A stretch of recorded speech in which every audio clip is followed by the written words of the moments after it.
ఇప్పుడు స్కిట్లు రాయడం అది కూడా ఎలా జరిగేది అది? అది ఉండేది. సో అప్పుడు ఏంటంటే అప్పుడు ఇంకా ఇది మీకు తెలియట్లేదండి, ఇది చాలా అద్భుతం, మీకు ఎంత అంటే అంత ఇస్తాం, మీరు కంటిన్యూ చేయండి అన్నారు. అప్పుడు నేను ఏంటంటే నాకు సినిమా అనేది నేను సినిమా కోసం వచ్చాను, ఇది చాలా బాగుంది, చాలా డబ్బులు ఇస్తున్నారు, ఇంటింటికి గడప గడప వెళ్ళాం, రీచ్ అయ్యాం, ఇంత డబ్బులు వస్తున్నాయి, అటు షోలు రెమ్యునరేషన్ అన్నీ వస్తున్నాయి, కానీ నాకు సంబంధించింది పోతుంది. అవును, నేను సినిమా అనుకున్నాను, దీనికోసం రాలేదు, ఇటు పోతే నా సినిమాకు దూరం అవుతాను, దీని నుంచి బయటకు వచ్చాను అండి. అబ్బా చాలా పెద్ద ఇదండి. మామూలుగా సెటిల్ అయిపోతాం మనం, పైసలు వస్తున్నాయి కదా ఎందుకు భయ నీకు అందుకని. బయటికి వెళ్ళాక 1.5 year తర్వాత ఇది రైజ్ అయిపోయింది. అంటే ఇంటర్నెట్ ఫ్రీ అయిపోయి ప్రతి ఒక్కరికి సెల్ ఫోన్ చేతిలోకి వచ్చేసి ఇది వైరల్ అయిపోయింది. అప్పుడు ఏమైంది, నేను జబర్దస్త్ కొన్ని చేశాను కాబట్టి సినిమాలో కొంచెం దూరం అయిపోయా, టీవీకి వెళ్ళడానికి వచ్చేసి. అవును అవును అవును, ఇది వచ్చేసిందని నేను దాన్ని పక్కన పెట్టేసి సినిమాకి వచ్చేసరికి ఇది పక్కకు పెట్టేశారు. అరే ఇలా అయింది ఏంటి అని కసిలో మళ్ళీ ఒక 1 year చేసాం. అవును, మీరు తిరిగి వచ్చినప్పుడు అయితే వెల్కమ్గా తీసుకున్నారు మిమ్మల్ని, తీసుకున్నారు. మళ్ళీ 1 year చేసిన తర్వాత అప్పుడు ఇంకా మైండ్లో డబ్బు అని మళ్ళీ ఇటు వెళ్ళినోని మళ్ళీ ఇటు వచ్చా, ఇక్కడ మళ్ళీ డబ్బు కోసం వచ్చా, బట్ లోపల మాత్రం ఇది కాదని నన్ను వేధిస్తుంది అనమాట. మళ్ళీ బయటకు వచ్చాను. ఆ మళ్ళీ బయటకు వచ్చిన తర్వాత 2015 మిడ్లో బయటకు వచ్చామండి. అప్పటి నుంచి అరాకొర అప్పటి నుంచి స్ట్రగుల్ స్టార్ట్ అయింది. ఆ 15 మిడ్లోంచి 2020 వరకు ఆ 4 years ఇటు లేక అటు లేక ఆ 4 years బాగా స్ట్రగుల్ అయ్యాను. అది ఇంకా మేజర్ నా కెరియర్లోనే వెరీ బ్యాడ్ పీరియడ్. అంటే తినడానికి ఉండడం వేరు, అది వేరు, బట్ మైండ్ బిజీగా ఉండడం మెయిన్ ఇంపార్టెంట్. అవును, మైండ్ బిజీ, మనం అసలు ఎటు వెళ్తున్నాం అని ఒక తెలుస్తుంది కదా లోపల. పొద్దున 6 గంటలకు వేస్తే స్టాఫ్ వచ్చారా, పొద్దున 12 గంటల వరకు ఈ షూటింగ్, మధ్యాహ్నం ఆ షూటింగ్, దుబాయ్, ఇటు ఆస్ట్రేలియా, ఇవి అన్నింటిలో ఈ స్కిట్లో బిజీ ఉంటుంది. ఇప్పుడు మీరు ఇందాక అడిగారు స్కిట్లు, మినిమం ఒక స్కిట్ రాయడానికి 2 రోజులు పట్టేదండి. ఎవరు రాస్తారు? నేను, నా టీం మెంబర్స్, ఎవరైనా ఒక రైటర్, అంటే మనకు సింక్లో ఉన్న మెయిన్ టీమ్ లీడర్ దగ్గరనే ఉంటుందండి. ఇంప్రూవ్ అని ఉంటుందండి యూఎస్లో, అంతా ఉంటుంది. ఇది 100% ఇంప్రూవేషనే స్క్రిప్ట్ అండి, స్క్రిప్ట్ రైటింగ్ ఏ ఉండదు. సో మీకు దానికి నేపథ్యం, మీరు థియేటర్కి వెళ్ళారా? థియేటర్ ఏం లేదండి, నాకు థియేటర్ ఎక్స్పీరియన్స్ లేదు, జస్ట్ మీరు చూసి నేర్చుకునేవి. అంతే. ఎందుకంటే మనం కూర్చున్నామండి, ఇప్పుడు పాయింట్ ఎట్లా వస్తే మనం కూర్చున్నాము, లేట్ అవుతుంది, ఈ లేట్ అయిన గ్యాప్లో ఏం చేద్దాం అని ఒక థాట్, ఏం చేయొచ్చు అని కూర్చొని మాట్లాడుకోవడం. అలా మాట్లాడుకుంటే ఏదో జోకులు వస్తూ ఉంటాయి. ఓ బంచ్ ఆఫ్ జోక్స్ వచ్చాక అసలు దీనికి ఏంటి కంటెంట్ ఏంటి, కథ ఏంటి, ఇలా వచ్చాడు, మిడ్లో గొడవ జరిగింది, లాస్ట్లో ఆ గొడవ పడి సారీ చెప్పాడు, స్టార్ట్, మిడ్, ఎండ్, ఏం చేయొచ్చు దీనికి, అలా కూర్చి స్కిట్ రాయడమే. అలా టీం అంతా రాయడం, ఆలోచన ఎక్కడ పాయింట్ వస్తుంటుంది. అది టైమింగ్ ఎడిటింగ్లో అసలు, అంటే మా టైంలో అయితే ఎడిటింగ్ సెన్స్ లేకుండానే దింపేసేవాళ్ళం అండి. ఇప్పుడు ఎలా ఉందో నాకు తెలియదు. నా ధనరాజు కానీ, నేను కానీ, అప్పుడు రాఘవ్ గారు కానీ, చంద్ర కానీ, అంటే ఇప్పుడంటే పాపం వాళ్ళు జబర్దస్త్ వాళ్ళకి ఇప్పుడు వాళ్ళకి ఏమైందంటే కొన్ని 1000 పాయింట్లు టచ్ చేశారండి. అవును, ఎన్ని స్కిట్లు అయి ఉంటాయి, కొన్ని 1000 స్కిట్లు అయి ఉంటాయి, 1000 పాయింట్లు టచ్ చేశారు, ఇంకేం చేయాలో అర్థం కాక వాళ్ళకి. అవును, అప్పుడు మేము కొత్త కాబట్టి మాకు అన్ని కొత్త ఆల్ పాయింట్స్. ఇప్పుడు అత్తా కోడళ్ళు 100 పాయింట్లు ఉంటాయి, అప్పుడు మాకు అవన్నీ కొత్త. ఇప్పుడు అత్తా కోడలు చేయమంటే ఏది చేసినా కూడా ఆల్రెడీ చేసినట్టే ఉంటుంది. సో అట్లా మాకు చాలా పాయింట్స్ దొరికేవి. ఇప్పుడు చంద్ర మొత్తం ఫ్యామిలీస్ మీదకి వెళ్ళిపోయాడు, నేను అన్నీ కొంచెం టిపికల్గా ఉండాలి, అది నేను ఈ కొంచెం కొత్తగా ఏదో చేసేవాడిని, ధనరాజు ఇంకో, అట్లా ఎవరి కేటగిరీ వాళ్ళకు ఉండేది. సో అప్పుడు పోటాపోటీ బాగా చేసాము. సో ఆ 15 నుంచి బయటకు వచ్చాక అంత మంచి రెమ్యునరేషన్స్ కానీ, ఈవెంట్స్ కానీ, మీకు తెలుసు ఈవెంట్స్ ద్వారా మంచి ఆర్టిస్టులకు మంచి ఆదాయం ఉంటుంది, చాలా బాగుంటుంది. అదే కదా. సో అటు ఇటు మిస్ అయ్యి ఈ 15 నుంచి 20 వరకు నేను దాదాపు మీరు ఎక్స్పెక్ట్ చేయలేని అమౌంట్ మిస్ అయిపోయాను. సో ఆ లోపల అది ఉంటుంది, అది బాధ అనమాట, తిండికి బాధ కాదు. అనవసరంగా దాంట్లోంచి బయటకు వచ్చావు, ఇప్పుడు ఇంత పోయింది, ఇప్పుడు ఇది లేదు అది లేదు. ఇప్పుడు మన బతుకులకి నువ్వు వచ్చిన నేపథ్యానికి అది చాలా పెద్ద అమౌంట్, దాన్ని మిస్ అయిపోయామే, తప్పు చేసామా, ఒప్పు చేసామా, అనవసరంగా సినిమాని ఓ పెద్ద బిల్డప్ ఇచ్చుకొని బయటకు వచ్చావు, ఇక్కడ ఇది లేదు, అక్కడ అంతా సాలిడ్ అమౌంట్ మిస్ అయిపోయి ఏంట్రా తప్పు చేసామనే గిల్ట్ ఒకటి ఉంటుంది చూసారా, ఆ గిల్ట్ ఎక్కువ పోయాను అనమాట. అవును, లక్షల సంపాదన వదులుకోవడం అంటే ఈజీ విషయం కాదు. అండ్ ఇప్పుడు పొద్దున్న లేవగానే ఇంకొకటి అండి, ఒక బిజీ పర్సన్ మీరు ఉన్నారు స్వప్న గారు అంటే, మీరు ఇంకా మిమ్మల్ని కట్టేసినా కూడా మీరు ఆగలేరు, ఎందుకంటే మనకి అంత ఉంది, అంత పని చేసేవాళ్ళు పొద్దున్న లేవగానే మనం ఏం పని లేదంటే ఎలా ఉంటుంది. అదే బిగ్గెస్ట్ కామెడీ స్కిట్లా ఉంటుంది అంతే. అది దానంత నరకం ఉండదు. పొద్దున్న లేవగానే ఆ స్కిట్, షూటింగ్, అట్ట ఇట్ట మైండ్ అలా పెట్టే మైండ్కి ఏమీ లేదంటే అది దానంత నరకం ఇంకోటి ఉండదు. అలా ఒక 3 సంవత్సరాలు ఫేస్ చేసిన తర్వాత ఆ ఫ్రస్ట్రేషన్లోంచి వచ్చిన ఐడియానే బలగం. అంటే ఇన్ని రాసాము, నేను చాలా సినిమాలకు, అంటే చాలా సినిమాలు కాదండి, నా ఫ్రెండ్స్ డైరెక్ట్ చేస్తూ ఉంటే వాళ్ళకు నేను సబ్జెక్ట్లో కూర్చునేవాడిని, కామెడీ ట్రాక్స్ రాసి ఇచ్చేవాడిని. అండ్ సినిమాలో మేము కామెడీ సినిమా షూటింగ్ చేస్తూ ఉంటే ఏదైనా మనం ఇంప్రూవ్ చేసిన పంచ్ ఉంటుంది, అది స్క్రీన్లో చూస్తే పేలింది అంటే నాకు ఆలోచించే ఉంది. ఇప్పుడు స్కిట్లు నేను ఆల్మోస్ట్ ఒక 100 స్కిట్లు రాసా, వర్కౌట్ అయినా చాలా అంటే నా ఆలోచన నుంచి పుట్టినాయి కదా.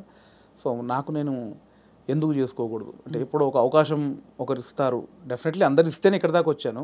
బట్ ఇప్పుడు ఇంత మనకు ఒక నాలెడ్జ్ వచ్చిన తర్వాత కూడా వెయిట్ చేయడం ఎందుకు అనేది ఆ 3 సంవత్సరాలు వచ్చిన ఇది.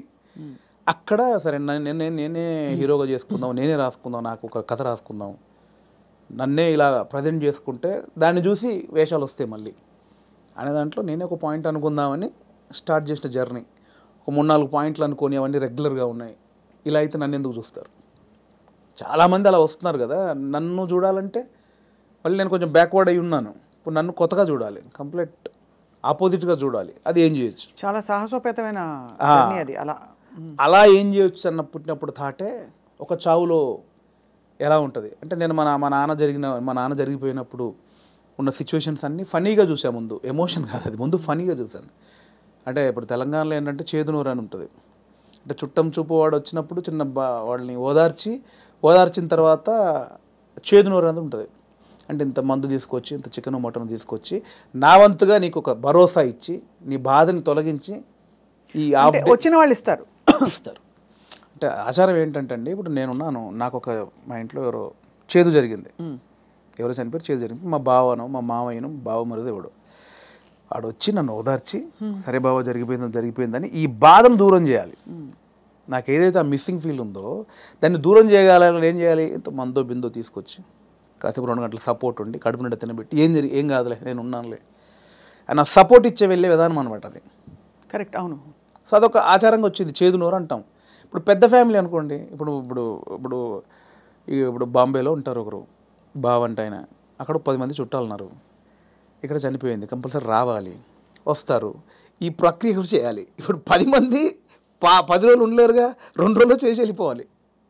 అవును. సో 10 మందిది వీడు తాగాలి, నేను తాగాలి, తినాలి, తాగాల్సిందేనా అంటే బాంబే నుంచి వచ్చాడండి పాపం, మా బావకి ఇలా జరిగిందని ఏదో ఆయన తృప్తిగా చేసే, నేను ఒక ముక్కనాన్న తినకపోతే ఆడేమనుకుంటాడు, ఫీల్ అవుతాడు కాబట్టి చేయాలి, కంపల్సరీ. సో ఈ ప్రాసెస్ మా నాన్న జరిగింది అనమాట. మాది పెద్ద కుటుంబం, మా అమ్మకి నేను 9వ వాడిని, మా పెదనాన్నలు 6, మా మేనత్తలు 3. సో మా ప్రతి పెదనాన్నకి ఫ్యామిలీ మినిమం 10 మంది, 7 మంది, 8 మంది, వాళ్ళందరూ వచ్చి 200 మంది మా కజిన్స్ ఉంటారు, అన్నయ్యలు వదినలు వాళ్ళ పిల్లలు అందరూ వచ్చేసి ఏమైపోయిందంటే ఆ 11 రోజులు మా నాన్నది చనిపోయిన నెక్స్ట్ డే నుంచి మార్నింగ్ ఒక సెటప్, 11 o'clock ఒక సెటప్, 1 o'clock తప్పదు. దీనిలో ఏం జరుగుద్ది, ఇప్పుడు నేనున్నాను, మీరు వచ్చారు, రాగానే సరే బావ ఇలా జరిగిందంటే సరేదా కూర్చో తాగదు అంటే కాదు కదా, మీరు అడుగుతారు ఎలా జరిగింది బావ ఏంటి అంటే నేను చెప్పాలి, నేను ఇలా ఉన్నట్టు నాన్న చూస్తూ అని ఏడవాలి. ఓకే అయిపోయింది. ఇప్పుడు 12 o'clock ఇంకోటి వచ్చాడు, వాడికి కూడా సేమ్ ఏడవాలిగా. రాగానే రాబావ కూర్చోండి, వాడు మళ్ళీ చూసేవాడు ఒక కంట నీరు కూడా పెట్టలేదు, వాడు రాగానే తాగినని వాడు అనుకుంటాడని వాని కోసం మళ్ళీ సేమ్ ప్రాసెస్.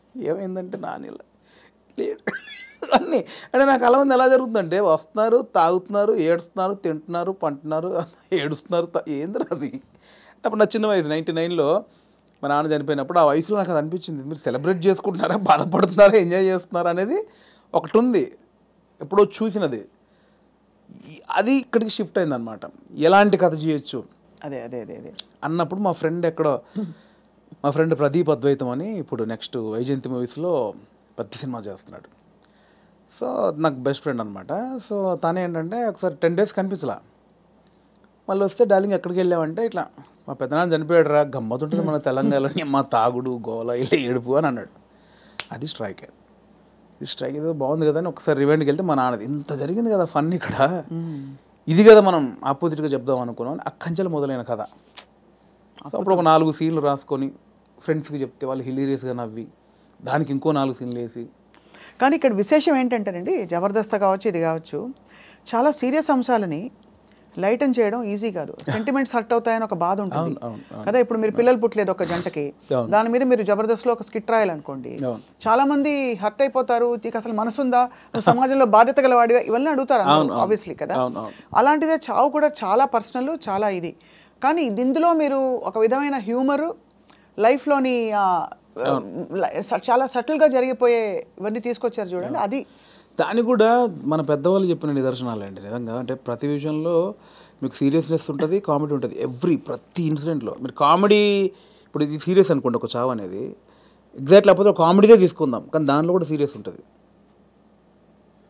ఇది చావు అనేది సీరియస్ అనుకోండి, దానిలో మనం కామెడీ చెప్పాను నేను, కానీ ప్రాపర్గా ఒక కామెడీ ఎపిసోడ్ ఉందనుకోండి, దాంట్లో సీరియస్ కూడా ఉంటుంది. మనం చూసే దృష్టికోణమే. నాకు ఒకసారి ఏమైందంటే అవునన్నా కాదన్నా అనే సినిమాకి మేము ట్రిప్కి వెళ్ళామన్నమాట. సో తేజ గారు, ఉదయ్ కిరణ్ గారు, సుమన్ శెట్టి, నేను, ధర్మవరం సుబ్రహ్మణ్యం గారు. ఆయన ఒక చోట ఒక మాట అన్నాడండి ఒక ఇంటర్వ్యూలో. ప్రెస్ వాళ్ళు అడిగారు, అదండి అందులో కొంచెం బూత్ ఉందండి, శృంగారం ఎక్కువ ఉందండి అంటే, ఆయన ఒక మాట, ఏ సందర్భమో నాకు తెలియదు, ఒక మాట నన్ను పడిపోయింది. ఏమైనా ఇప్పుడు ఎయిడ్స్ మీద సినిమా చూస్తున్నప్పుడు, ఎయిడ్స్ మీద అవగాహన కల్పించడానికి ఒక సినిమా చేస్తున్నప్పుడు ముందు శృంగారం చూపించాలి. వాడు ఎలా అడిక్ట్ అయ్యాడు శృంగారానికి, కొంచెం బ్యాడ్ రూట్ ఎలా పట్టాడంటే అవన్నీ చూపించాలి. కొంచెం ఆ రొమాంటిక్ అప్పీల్ చూపించినప్పుడే ఇది చెప్తావు, అది చూపించకుండా ఇది చెప్తే ఎవడు చూడ్డాయి అన్నాడు. కరెక్ట్, అంతే, అది నిజమే. మీకు అర్థమైంది? నాకు అందులో ఏదో దొరికింది నాకు. అంటే మనకు మంచి చెప్పినప్పుడు దానిలో చెడు కారణమైంది ముందు చెప్పినప్పుడే, ఇది చెడు, దీనివల్ల ఇది జరుగుతుందని చెప్తాం కదా. అవును, ఆ మంచిని పట్టుకుంటే సరిపోతుంది. పట్టుకోవాలి. అదే దానికోసం ఇవన్నీ తప్పదు, మేకప్లు చేయడం తప్పదు. పలకం కూడా అంత, నేను రాగానే కుటుంబాలు కలుస్తాయంటే ఎవరు చూడరు. కుటుంబం కలవాలి అంటే సోది అనుకుంటారు. దానిలోనే మనం ఏం చేయొచ్చు, ఎలా చెప్పొచ్చు అనేది. కానీ ఎంత సూక్ష్మమైన ప్రయాణం మీలో జరిగిపోయింది చూడండి. మీ ఎదుగుదల ద్వారా ఎన్ని విషయాలు మీరు గ్రహించుకున్నారు. మీకు ట్రైనింగ్ లేదు, బ్యాక్గ్రౌండ్ లేదు. అంటే యూజువలీ నేను ఐఎమ్ ఫ్రమ్ థియేటర్ అని చెప్పుకుంటారు చాలామంది. మీకు సినిమానే అండి, నేను థియేటర్, సినిమా షూటింగ్లో చేసినప్పుడు cinema is your learning platform, అంతేనా? అండ్ నాకు ఏదైతే వచ్చిన గ్యాప్ ఉందో అదే ఇప్పుడు నా సక్సెస్కి లీడ్. అది అయితే మీ పైసలన్నీ మాకు ఇస్తారా? లేవు, ఎక్కడి ఆ 3 సంవత్సరాలు ఎలా బతికాను అనుకుంటారు? అంటే ఇప్పుడున్న పైసలు ఇచ్చేస్తే మాకు, అప్పుడు మళ్ళీ మీరు కూర్చుని 3 సంవత్సరాలు ఆలోచిస్తే, 3 సంవత్సరాలు కాదు ఈసారి మీకు 3 నెలలే ఇస్తున్నావు టైం. అంటే దేవుడికి ఒకటి ఉంటుందండి, దేవుడు ఒకటిసారి ఇస్తారనమాట. అస్తమానం అదే అంటే ఇవాడు ఉన్నే లాక్కని బయలుదేరి అంటాడు, ఒకటేసారి ఇచ్చాడు, ఇక దాన్ని జాగ్రత్త పడాలి. మళ్ళీ 3 సంవత్సరాల గ్యాప్ ఉంటే రాదు ఇప్పుడు, అంతే కదా, రానివ్వరు కూడా.